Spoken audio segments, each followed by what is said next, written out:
this. This is my tatami mat that I sleep on.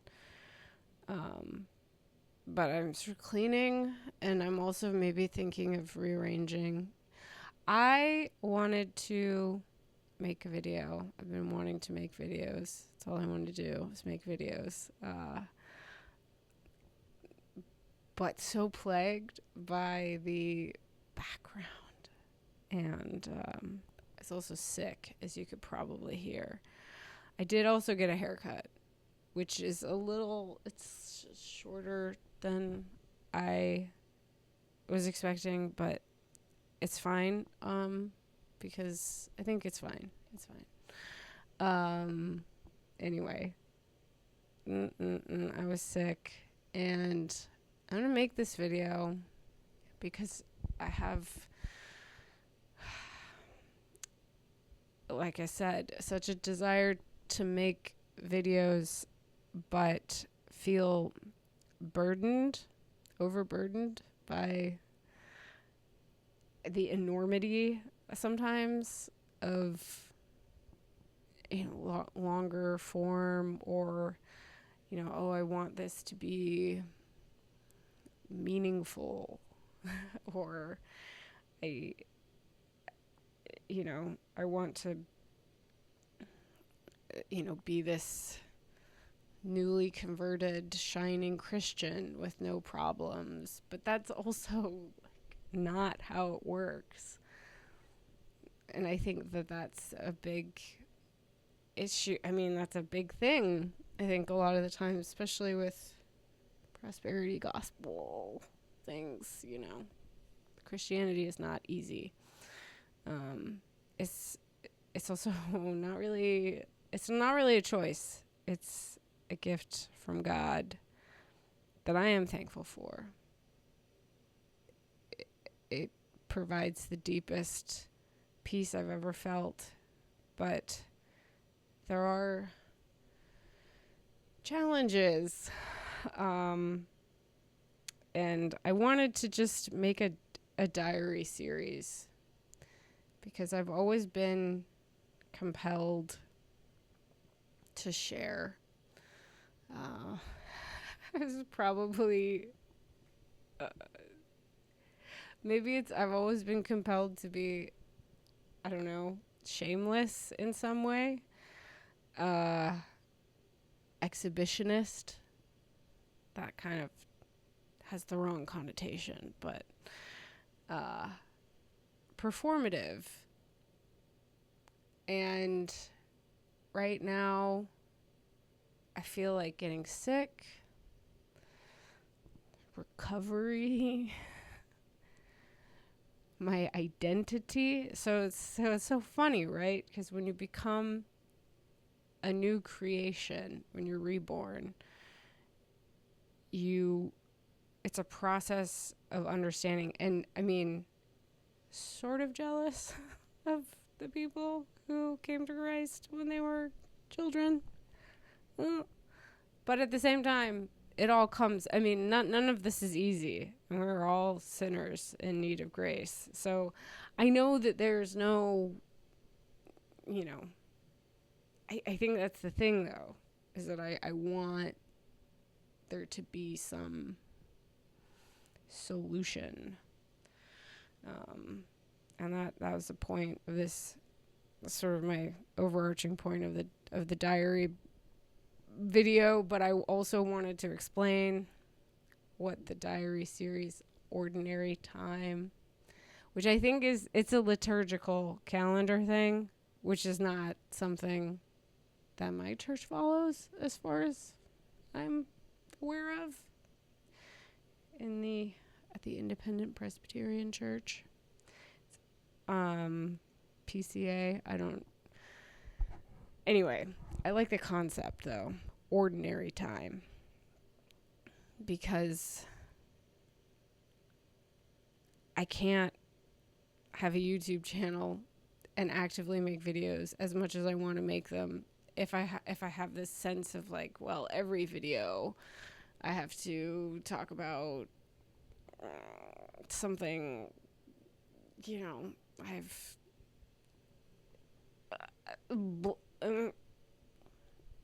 that kind of thing, that that guttural noise and vague gesturing that I just did, that kind of thing.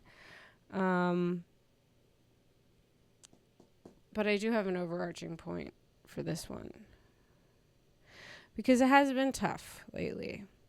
And I mean, ideally, I would love for this to be a daily series, so then I could talk more freely sort of about what's going on in my day-to-day, and you could sort of get to know each other if you want. Because my day-to-day has really been the most challenging, because while I'm gainfully employed and it's been steady and I've been blessed, my job isn't really where any of my talents lie. And, there was always this idea before I was converted that I was going to go to LA and be an actress or a writer, or both, ideally both. I was never into directing, so it was never a triple threat. As you can see, I put my tatami mat behind me. This is the last ditch effort to sort of have a coherent background. So I'm not great with camera placement.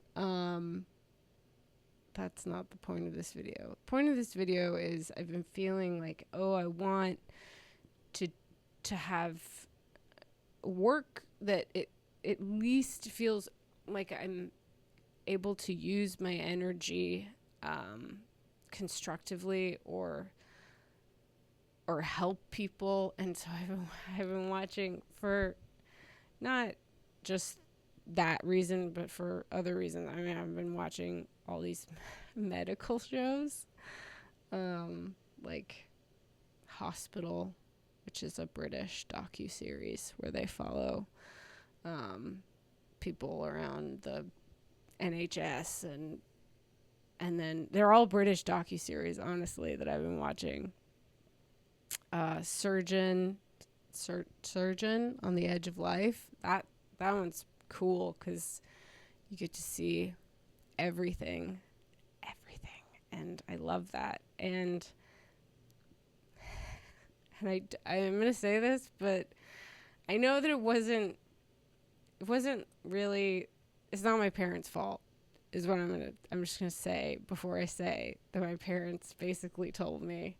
I was really into like forensics when I was a kid, like, CSI. No, actually, not the TV show CSI, but Forensic Files. I'm really into that. And then my parents told me I wasn't smart enough to be a doctor, which I was sort of like, okay. And a fun fact, growing up, I would say that it was the undiagnosed ADHD. But I did not do well in school before I was homeschooled. And then after I was homeschooled, I ended up going back to school. We moved. I grew up in Hawaii and we moved to Virginia. And I finished high school. So I was back in like actual school. And I was behind in math and science, but I was in all the upper level, writing classes and history. 'Cause those are the things my parents like. So I didn't pursue, I didn't even think of myself as like a math person or a science person. I thought that I was bad at those things. And you come to find out that the only barrier between you and learning something is your belief that you cannot learn it, or your belief that you are inherently bad at it. And while I will say that some people do have an affinity for numbers and others for words, and I would say that I am a word person, I have found myself in this tech career, and I know that I'm fully capable of learning things that are far outside of my comfort zone. What is my point? I'm not saying... I mean, I think I could, yeah, if... I don't know. It's just that I've been watching all these medical shows, okay? Okay, I'm watching all these medical shows. I have been Googling take 9 to 14 years to go back to school and, do like medicine. And I know there's other things. And in my brain, I'm like, do I really want to do that? No, I mean, I think I still want to just go be a movie star or write, be a writer, write all day. Oh, write with people? That would be great. Anyway, but for some reason, because I think medicine is school, and school is something that's structured and that you can send emails and there's like a path,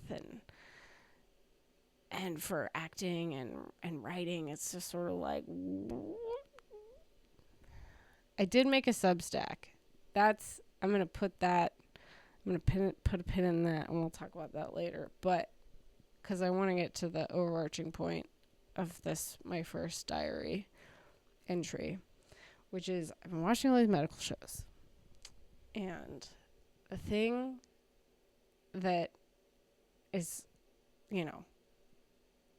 usually the people that are healthy, that get sick, get hurt, they want to go home, right? They don't want to stay in the hospital. They want to go home. The people that are hurt in a different way are always going to the hospital. The people that struggle with alcoholism, homelessness, the people that have nowhere else to go. They want to be in the emergency room. Maybe because it's warm or because people are nice to them. You have somebody that cares about you because it's their job. And I guess I think the other part of me watching all these things, right, in my own recovery, in the years that I've spent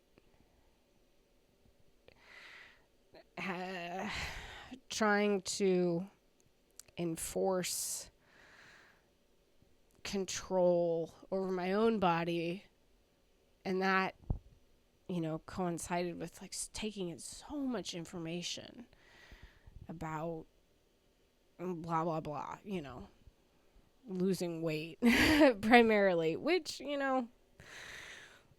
there's more than one way to skin a cat, but there's also like one way. That's not my point. What is my point? My point is that healing takes time. That's the thing.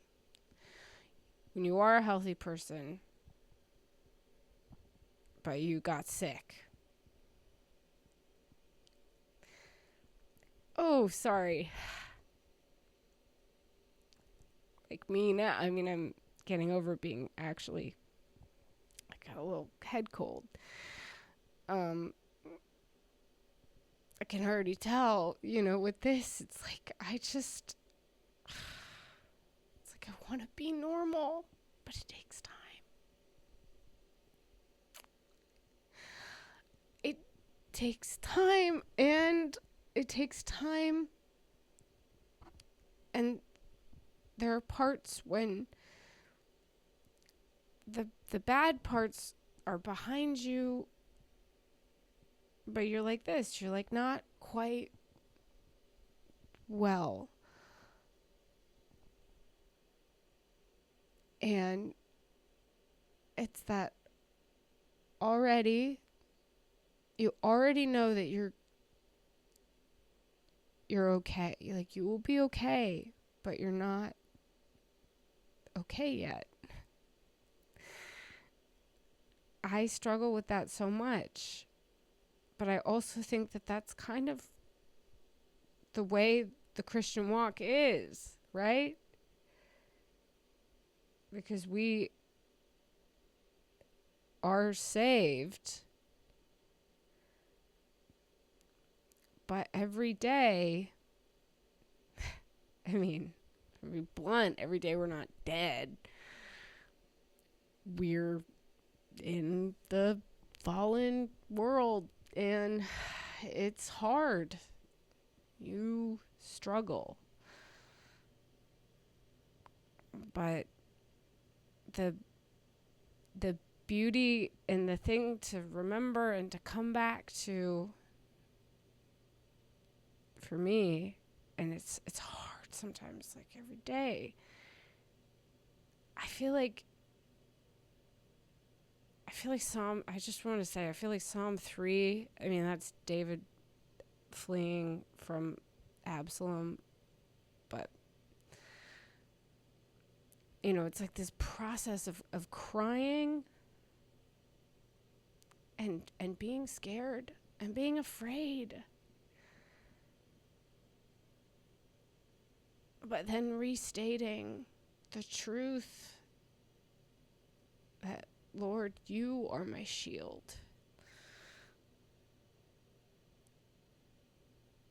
You know, you hide me in the cleft of the rock.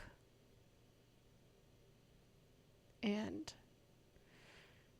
that's where the strength to continue comes from. Because it's not the prosperity gospel of you cry out to the Lord and then you win the lottery and then you have all your earthly comforts taken care of, or, you know, that's because that's also like not what actually satisfies you as a human being. The God-sized whole.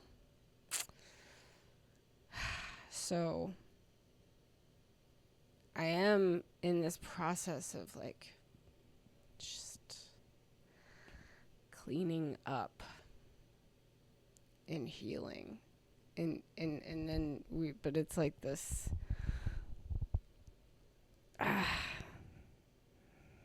it's this, because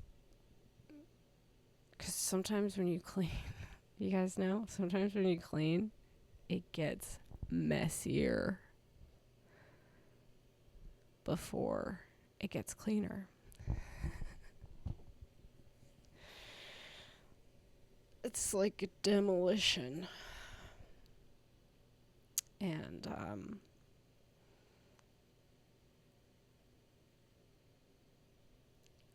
it's an everyday thing. And so what am I even saying? I don't know. I think I've been praying a lot about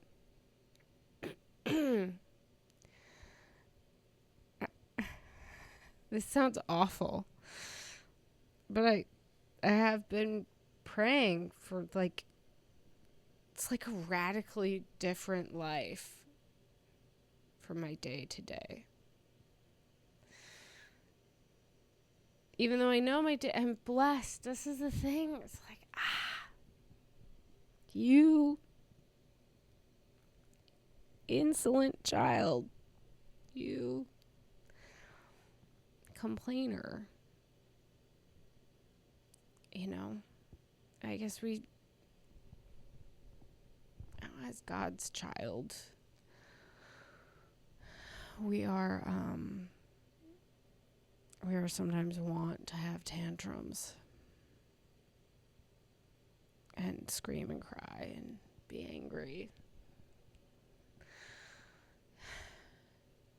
And that's the thing. It's like letting go of control and trusting in the Lord. and stepping into each day. Pray for things, but also stepping into each day with the knowledge that it is sovereignly, whatever happens, is sovereignly ordained. And that the challenges and the discomfort, it's a part of the process. And it brings meaning. And meaning is comfort. Meaning is, for so long, I didn't think that you could have, I didn't think meaning, in an academic sense, meaning's not really real. It's like kind of real, but it's not really real. There's no such thing as truth. What is truth? It's Jesus. It's Jesus, which is so cool. I don't know if you guys know how cool that is. To have meaning. That's a part of the peace of Christ that surpasses all understanding, y'all.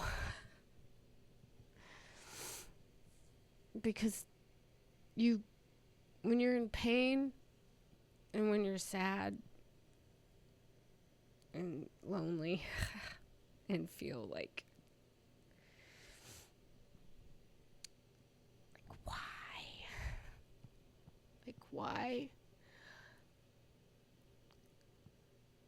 why did this person do this thing?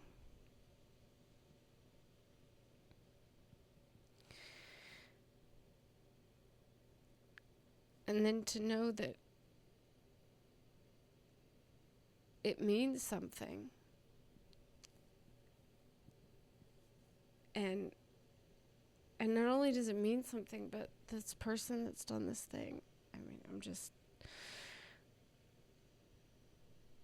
a person, the situation, the place that you're in.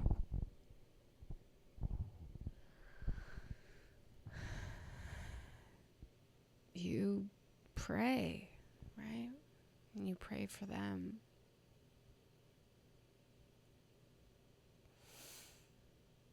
Hear also the words of our Lord Jesus, how he saith, "Thou shalt love thy neighbor as thyself." Well, I didn't say the first part, which is the first and great commandment, which is, "Thou shalt love the Lord thy God with all thy heart and with all thy soul and with all thy mind." This is the first and great commandment. And the second is like unto it. Thou shalt love thy neighbor as thyself. On these two commandments hang all the law and the prophets. And those are two things that I have to remind myself every day. Because often when I get real sad, it's so self-centered. All my heart, all my mind, all my heart, all my soul, all my mind. That's, I sometimes get that. We recite it in evening service at my church. And sometimes I say mind before soul. Anyway, it's sort of funny. I'm usually standing next to my friend Emily, and if I say all my mind, or I should say soul, she just like oh. Sometimes when you can read, you could read it. I just don't. I have the 10 Commandments memorized in the Apostles' Creed. Those are my two. Well, and the Lord's Prayer. But anyway, what am I talking about? Basically, welcome to, Ordinary Time, my new series. Oh, I was saying that whenever I'm really sad, I'm just obsessed. I'm obsessing about myself in some capacity. Or something else that's outside that, that I can't control. Can't control what other people do. Can't.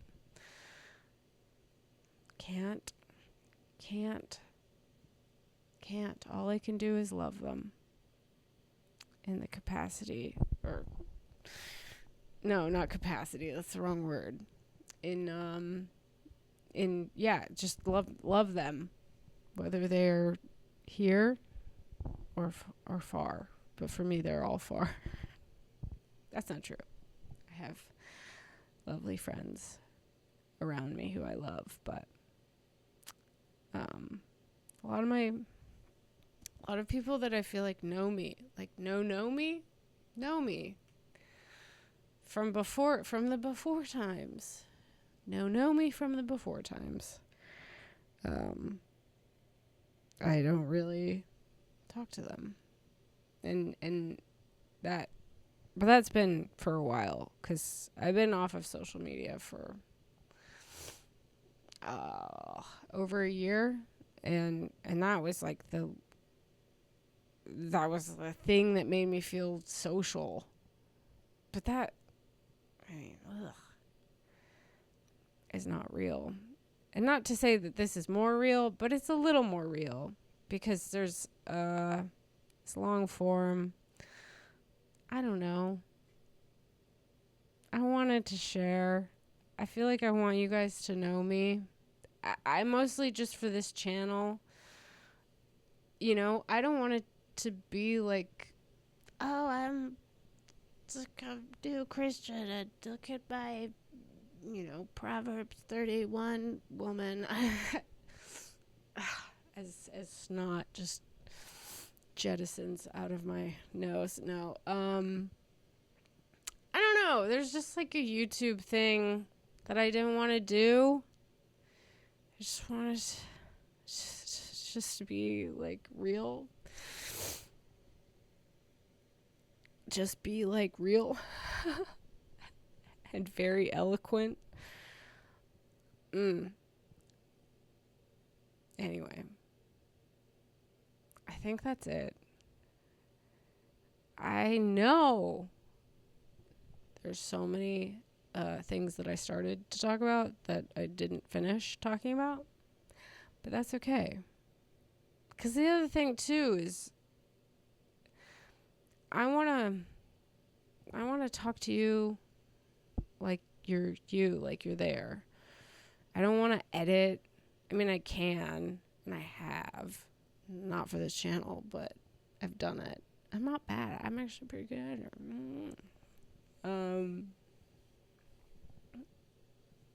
But this is, true life.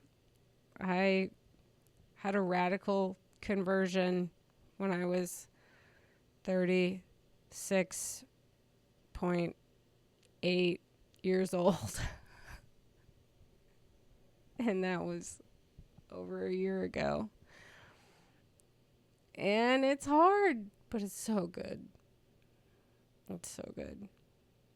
It's so good. It's like the hard part is the background. The foundation is so happy and so good. But, that's it. This is my very long ordinary time. And, I didn't even talk about Moby Dick once, which is a shame, because I went down a rabbit hole this morning with Moby Dick. I'm going to just include this. If you guys are going to watch a 10-minute diary or a 20-minute diary, you'll also watch a 30-minute diary. So there is, in chapter 60 of Moby Dick, the line he likens the oarsman in the whaling boat, because in the whaling boat there's the whaling line, which is kind of like a treacherous rope that is attached to harpoons. Anyway, and Melville says he likens the oarsman as to Mazeppa. I hope I'm saying that right. And I was Mazeppa. I don't really. What is that? So Mazeppa is like a Ukrainian. I think he was a real dude. Maybe not. Could it be a folklore? Or a real dude who had a love affair with a noblewoman. Anyway, he was like tied to a horse, naked, and sent back to Ukraine. I think. This is what I'm remembering. Because essentially there's a Lord Byron narrative poem, which is quite long, which is really cool. And I got the PDF up. I did not read it because I didn't have time. This was this morning. I was like journaling.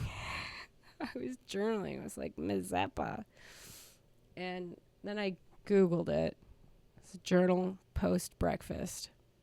I'm rereading Moby Dick. So I read it at night and at breakfast. So Mazeppa, so I Google it. And Lord Byron, narrative poem. Also had to find out Ukraine guy, naked, tied to a horse. Great one, Melville.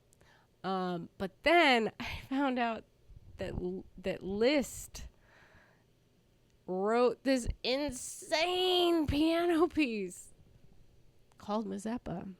And it's completely insane. And if I had my phone's way too far away, but just Google it and look at that piano, that sheet music. And so then I had to like send that to my friend Emily, because she plays the piano. And it's just like, this is giving, like, I don't even play the piano, but so just little things like that. I don't know why I started talking about this. I think it was, I don't know. Just because this is a daily diary. You don't want me to read what I write. I feel like what I write is usually like blah, blah, blah, blah, blah, blah. Lord help me. Lord, Lord, be with me. Lord, blah, blah, blah. No, I ain't right.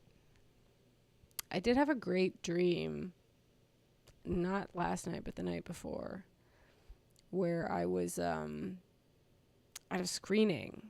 I was like at some fancy movie theater with John Hurt, R.I.P.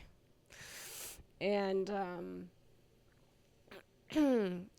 there was a sense that I think he was Prospero. And I want to say that I was, but I don't think there was any kind of indication that I was Miranda. It was almost like I was talking to him about also me being Prospero in The Tempest, the Shakespeare play. And then we were going to watch something. I don't know if it was The Tempest, but there was this idea. But then we sort of got in trouble. We were sitting in these like special couches that were close to the front. And then I woke up. So I don't even know if I was Prospero or if he was Prospero and I was Miranda and we were about to watch ourselves. That would have been cool. Jot that down for a future dream, brain. 12th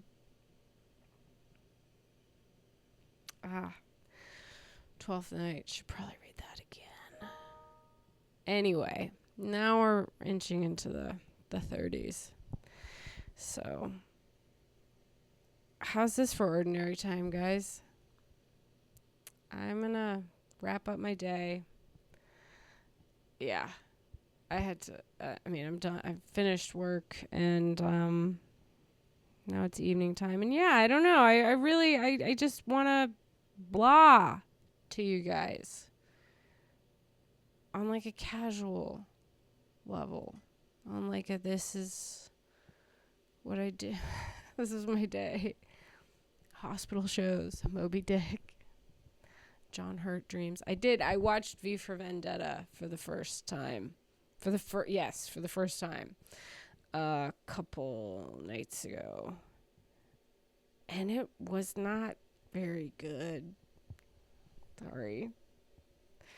I mean, it was kind of cool. And then I was like very surprised that Hugo Weaving was actually the dude. He was not just the voices in my brain. I'm like, this is definitely ADR. I mean, probably ADR a lot of it.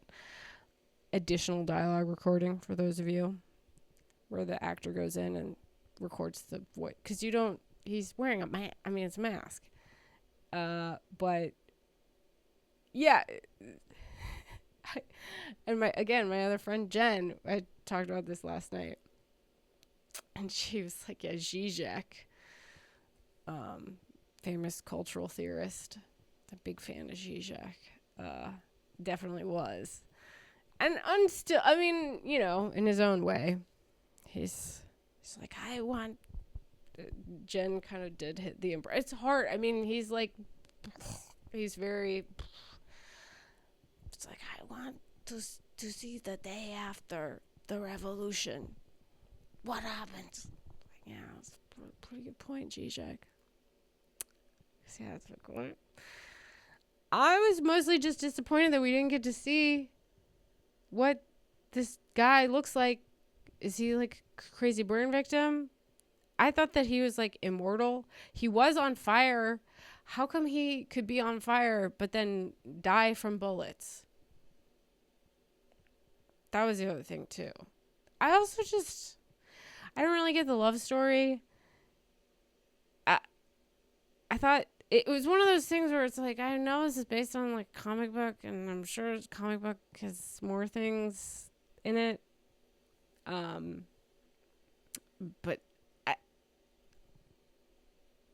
what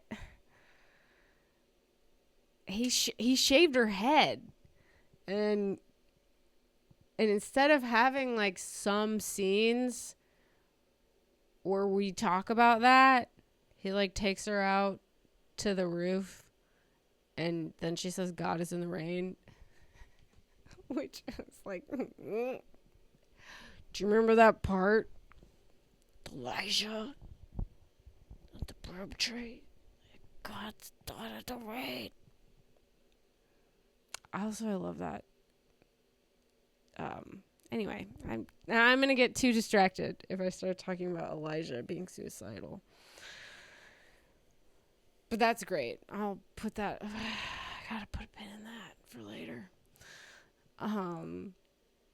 Dude, we're all Elijah. I'm definitely Elijah. Sometimes. Yeah, V for Vendetta. Not very good. But there were some cool parts and some cool stuff, I guess. I mean, it came out like a billion years ago. And, but why? It's like, I get Natalie Portman, but it's a movie about England, and she's like not a good British I mean, she's not from England. Just like if you were to have a movie about America, and then you had just a really attractive British lady be like the American girl. What? It doesn't really. They don't sound the same. Accents. Anyway. I don't know if I'll ever watch it again. I'm glad that I did finally see it, though. I did want to see his face. I wanted to see his weird face because he had weird hands. It just wasn't very good. It made promises it did not keep. And then there's that weird story about the lesbian actress. And then at the end, it's like, wait, are they dead? Are the people dead? Like, and the sort of like the Holocaust thing. I mean, maybe I'm sure all of this was explained in the comic, but then it just like conveniently was not explained. And then even the way he kills the people is just not even that interesting. They barf. Like, he kills them with like a special barfing poison. And then somehow he's like cultivated roses that don't exist. I mean, now the more that I think about it, the more I'm like not gonna like it. Cause I'm like, how did he? Where? It's like, how did he live in a castle with like a fully realized, Halloween